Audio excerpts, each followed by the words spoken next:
कि एक ऐसा समय जब बीजेपी ने अपनी नई टीम तैयार की नितिन नबीन जी की, उस समय पर टीवी में भाजपा का एक फायर ब्रांड चेहरा चला गया। आप ये कह सकती हो कि जैसे एनडीटीवी का रीब्रांडिंग हो गया, शहजाद पूनावाला का रीब्रांडिंग हो गया, पर रीब्रांडिंग का मतलब वैल्यूज चेंज हो गए ये जरूरी नहीं। तो व्यवस्था बदली है, लोगो बदला है, पर लोगों के प्रति कमिटमेंट नहीं बदला है, विचार वही है। लेकिन टीम से बाहर जाने का फैसला जब शहजाद पूनावाला ने कर लिया, एक दिन में लिया हुआ फैसला तो ऑफ कोर्स नहीं होगा, नहीं है। 2-3 साल से थॉट ऑफ प्लान होगा, 2 साल सोचा समझा, उसके बाद ये डिसीजन लिया। लेकिन बाहर जाने के पीछे कोई बहुत बड़ी वजह तो रही हो। बहुत बड़ी वजह है। मेरा मकान मालिक मुझे केवल बीजेपी का नेता होने के लिए फ्री रेंट नहीं देता। मेरे मकान मालिक ने बोला भाई रेंट देना पड़ेगा, मेरे पास रेंट देने का पैसा नहीं। मैं इससे पहले मीडिया में था, एंकरिंग करता था, कंट्रीब्यूटर था, एडिटर, कंसल्टिंग ये सब था। फिर वहाँ पे तो सैलरी थी। फिर आ गया बीजेपी में। बीजेपी में जब था तो 24/7/365 यहाँ पे करते थे काम, तो और कुछ करने का मौका नहीं मिला, जिसकी वजह से मेरे जो भी सेविंग्स थे, मॉडेस्टली, मैं मॉडेस्ट फैमिली से हूँ, मैं ना लेता हूँ ना बेटा हूँ नेता का, ना मेरे परिवार का वो ऐसा कोई मेरा लेगेसी पड़ी हुई है। तो फिर मुझे चुनाव करना था और 24 के बाद मेरे मन में चुनाव आ गया था कि भाई या तो 24 घंटे ये करोगे तो फिर आप सैलरी कहाँ से कमाओगे। तो मैंने पार्टी को तब से ही कहना शुरू कर दिया था और फिर 30 जुलाई को मैंने उनको रेजिग्नेशन ऑफर किया। उन्होंने बोला थोड़ा और टाइम दो, कॉन्टेम्पलेट करते, कुछ और तरीका है। पर जब मुझे लगा कि ऐसा पॉसिबल नहीं होगा तो मैंने बोला कि चलिए मैं प्राइवेट सेक्टर में जाता हूँ, वहाँ पे अपनी नौकरी करता हूँ। लेकिन बहुत सारे यंग लोग जो हैं वो आपकी बात सुन के निराश हो जाएंगे आज। क्यों? कि अगर फाइनेंसेस की वजह से किसी को पार्टी छोड़नी पड़ जाएगी और दूसरा रास्ता अपनाना पड़ जाएगा, वो भी वो ऐसा चेहरा जो टीवी पर पार्टी की इस तरह से बैटिंग करता था या उनके लिए इस तरह से बात करते थे कि जो ओपिनियन मेकिंग, ओपिनियन शेप करने तक का काम करते थे, तो फिर कहाँ है फ्यूचर राजनीति में? को मेरी बातों से देखकर प्रेरणा लेनी चाहिए कि भाई आपको जो करना है वो पोजीशन के लिए नहीं, मिशन और विशन के लिए करना है। एम्बिशन नहीं, विशन और मिशन हो तो चाहे पोजीशन हो या ना हो, आप वो लगातार काम कर सकते हैं और मैं उसका उदाहरण हूँ। तो लाइफ में पद के लिए नहीं, कद के लिए काम करो। वो जो रवि किशन की भाषा में बोलूँ तो ग्रो योर कद, पद फॉलोज माय ब्रदर, पद फॉलोज। चलिए, पर रेंट डज नॉट फॉलो। चलिए, शहजाद पूनावाला जीवन की व्यवहारिकता की और प्रैक्टिकल अप्रोच की बात भी और दूसरी इसमें इस पे एस्पेक्ट ये है कि मेरी माँ का जो एक्सीडेंट हो गया उसके बाद उनकी सेहत काफ़ी बिगड़ी है। तो अब मुझे लगता है कि थोड़ा टाइम वहाँ पे भी डेडिकेट करना। अब मैं कमिटेड कार्यकर्ता बनूंगा तो मैं बेटे के रूप में अपना धर्म जो है वो कतई निभा नहीं पा रहा था, तो थोड़ा सा फ्रीडम ऑफ टाइम भी चाहिए था। तो इन दोनों कारणों से ही, ऐसा नहीं है कि मेरा तलाक हो चुका है बीजेपी से, बीजेपी और शहजाद ने खिंच गई तलवारें, 2 विंडो बना देना है, अब अगली बार कोई बीजेपी प्रवक्ता आएगा तो वर्सेस का विंडो आपका प्रोड्यूसर नहीं डाल पाएगा। हाँ, मतलब बीच में पंच भी नहीं लग पाएगा, है ना? ये सारे ऑप्शंस आपने नहीं मैं आपको और निराश कर देता हूँ। देश के सबसे अच्छे, इतिहास के सबसे अच्छे प्रधानमंत्री मोदी है और रहेंगे। तो ये यानी कि ब्रेकिंग न्यूज़ नहीं होगी। ये कहना गलत नहीं होगा कि आप बीजेपी से नहीं निकले, बल्कि आप बीजेपी के सिस्टम से बाहर निकले। मैंने यही लिखा है लास्ट लाइन में कि व्यवस्था छोड़ रहा हूँ, विचार और व्यक्ति नहीं छोड़ रहा हूँ। बीजेपी आज भी देश की सबसे उत्तम पार्टी। या फिर आपने वो रास्ता खुला रखा है कि कल को जब भी लौटना है या फिर से जब एक पॉलिटिकल पारी खेलनी है तो उसके लिए एक विंडो ओपन रहना चाहिए। देखिए, ऐसा है कि भविष्य के गर्भ में क्या है वो तो मैं राहुल जी तो हूँ नहीं कि प्रिडिक्ट कर दूं कि economy is failing, economy is dead, है ना, मोदी जी सत्ता में नहीं आएंगे। ये सब प्रिडिक्शन राहुल जी करते हैं, मैं प्रिडिक्शन नहीं कर सकता। और जो बच्चा पैदा नहीं हुआ उसका मुंडन भी नहीं कर सकता। लेकिन कांग्रेस पर जो ये अटैक्स शहजाद पूनावाला के रहे हैं, ये ऐसे ही जारी रहेंगे अभी तो? और क्योंकि मैं तो अभी फिल्टर नहीं है मेरे पे, अब तो मैं प्रवक्ता। अरे हमारी पार्टी में बड़ा डिसिप्लिन होता है।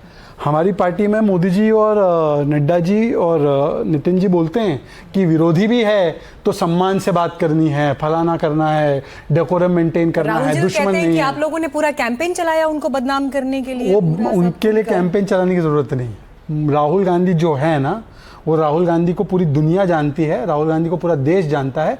उनके लिए कोई कैंपेन चलाने की जरूरत नहीं है। जो पप्पू है वो पप्पू ही रहेगा, हमको उसके लिए कैंपेन चलाने की आवश्यकता नहीं थी। पर हाँ, ये बात ज़रूर है कि बीजेपी में एक स्टैंडर्ड ऑफ डेकोरम होता है। मोदी जी को ये कतई पसंद नहीं कि हम गाली दे, मोदी जी को पसंद नहीं है कि हम लाठी डंडे मारने की बात जैसे राहुल गांधी करते पीएम के लिए, या जैसे कुछ बच्चों ने की थी। और मोदी जी का दिल बड़ा है, माफ़ कर देते। अब तो पर मेरे पे कोई फिल्टर नहीं है। अब तो मैं एकदम जो है वो फिल्टर बोलूंगा। तो हट गया है ना, वो फिल्टर ऑलरेडी हट चुका हाँ है। बिल्कुल, तो आप यहाँ विचार का फिल्टर नहीं पर फिल्टर नहीं है। तो आज की तारीख में जब शहजाद पूनावाला अब बीजेपी में जब ऑफिशियली नहीं है और जब बात कर रहे हैं पॉलिटिकल डिस्कोर्स की, युवाओं के साथ जो एक परिस्थिति इस देश में जंतर मंतर पर खड़ी है, ऐसी क्या चीज थी जो एक सलाह आज आप बीजेपी को देना चाहेंगे? क्योंकि पार्टी में रहते हुए हो सकता है शायद बहुत सी बातें आप खुलकर वैसे ना कह पाए हो जो आपने सार्वजनिक मंच पर डिफेंड तो किया हो, लेकिन निजी रूप से शायद जिससे उतना सहमत ना रहे हो।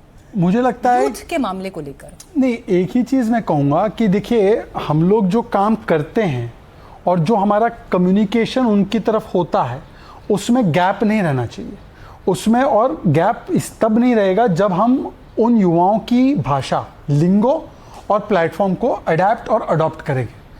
तो मुझे लगता है कि ये चीज़ एक कम्युनिकेशन, मैं अपने आप को एक्सपर्ट तो नहीं मानता, पर एक कम्युनिकेशन का स्टूडेंट होने के नाते मैं किसी को भी ये कहूँगा कि मेन आर्ट ऑफ कम्युनिकेशन क्या होता है, जिसको कम्युनिकेट कर रहे हो उसकी भाषा में, उसकी शैली में और उसके प्लेटफॉर्म पे करो ताकि उसको समझे।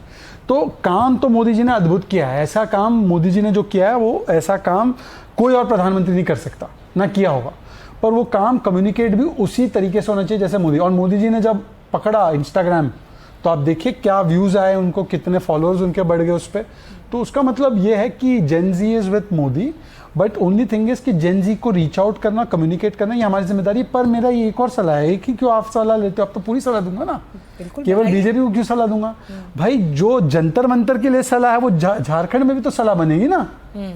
ऐसा तो नहीं हो सकता ना कि मेरी सलाह जो है वो केवल जंतर मंतर तक स्टिक रहे। आपको अपनी सलाह रखने नहीं, मेरी सलाह ये है कि ये कौन सी ऐसी गूंज है जो जंतर मंतर पे तो एकदम आवाज एकदम साफ आ जाती है, पर झारखंड में वो कान में आवाज ही नहीं जा पाती है।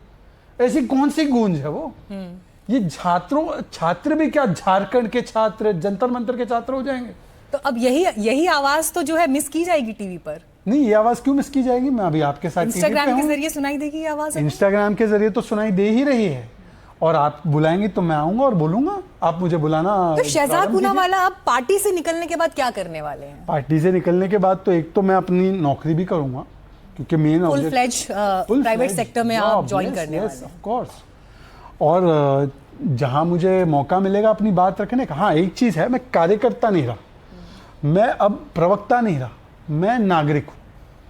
तो नागरिक के रूप में तो कमेंटेट करने का काम है। आपने मिडिल क्लास को लेकर जो है बकायदा पोस्ट किया। हाँ। और आप उसमें उनके टैक्सेस से लेकर उनकी जिंदगी के जो बाकी चैलेंजेस है उन पर बात कर रहे हैं। लेकिन लोगों के मन में ये सवाल भी है कि शहजाद पूनावाला ने पार्टी में रहते हुए इस विषय पर कितनी मैंने किताब लिखी है इस पे, आप बताइए नहीं उनको।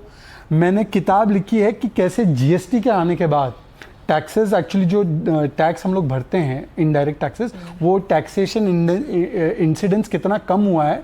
तो एक रिफॉर्म तो हमने कर दिया टैक्स रेट्स का जीएसटी में, पर केवल सेंट्रल गवर्नमेंट टैक्सेस चार्ज नहीं करती, हमारे यहाँ पे स्टेट गवर्नमेंट भी और लोकल अथॉरिटीज़ भी टैक्सेस चार्ज करती है।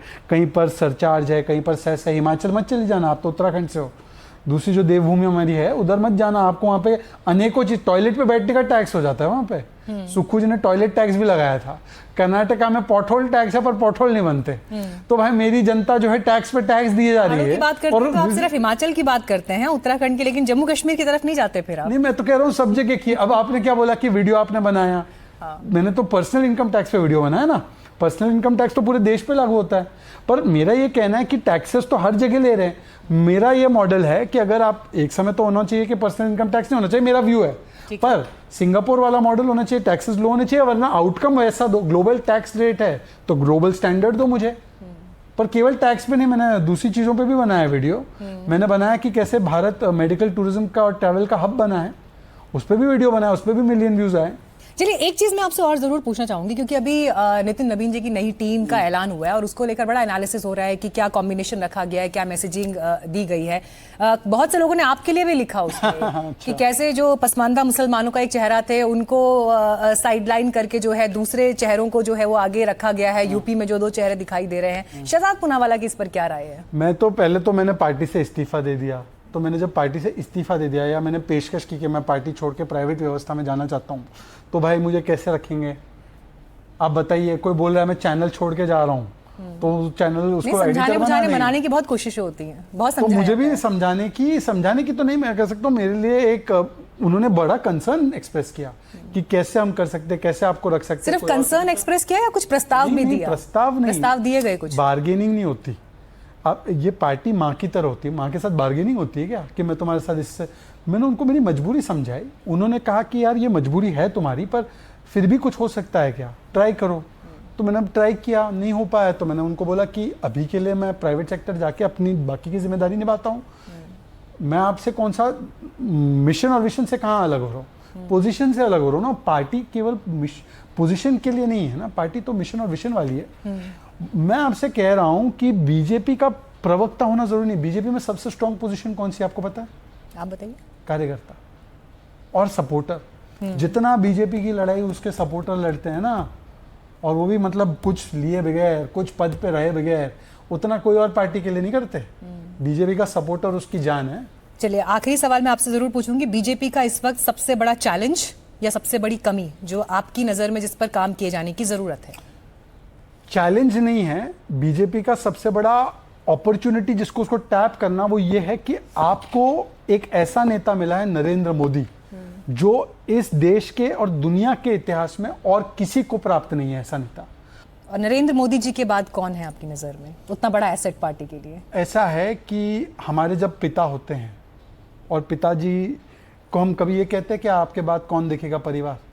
विरासत की बात हमेशा होती है। नहीं, ये फिर विरासत की बात हमेशा होती है, और इसलिए भी होती है, इवन इसलिए भी होती है कि पिता के बाद पुत्र को जो जिम्मेदारी संभालनी है या जो भी विरासत की बात वहां होती है जहां पे वसीयत के लिए मातापच्ची होती है। हमारी पार्टी में ना ये है कि एक नेता है, बाकी सब कार्यकर्ता है, और जिस दिन पार्टी को लगेगा कि अब नया नेता आना है तो वो पार्टी की व्यवस्थाई कार्यकर्ता में से एक नेता चुनेगी।